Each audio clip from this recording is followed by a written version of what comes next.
వాక్యం చెప్పేవారు, పాటలు పాడేవారు జనానికి కనిపిస్తారు, కానీ ఎవ్వరూ లేనప్పుడు పరిశుద్ధమైన మందిరంలోకి వచ్చి చీపురు తీసి తుడిచి ఊడ్చి పనంతా అయిపోయిన తర్వాత ఆ బరకాలన్నీ వేసి కుర్చీలన్నీ సర్ది వెళ్ళిపోతూ చిన్న ప్రార్థన చేసుకుని పోతుందే, ఆవిడ్ని చూస్తాడు దేవుడు. దీనికి స్తోత్రం.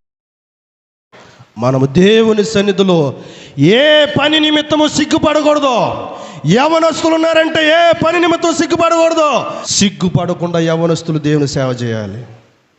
అరే నేను చాలా క్లాస్గా ఉన్నానే, నేను చాలా ఎడ్యుకేటెడే, MBA చదివానే, M.Pharm చదివానే, B.Pharm చదివానే, B.Tech చదివానే, నేను చాలా క్లాస్గా ఉంటాను, నా డ్రెస్ మెయింటెనెన్స్ చాలా అఫీషియల్గా ఉంటుంది, నేను ఒక ప్రొఫెషనల్ కోర్స్ చదువుతున్నాను.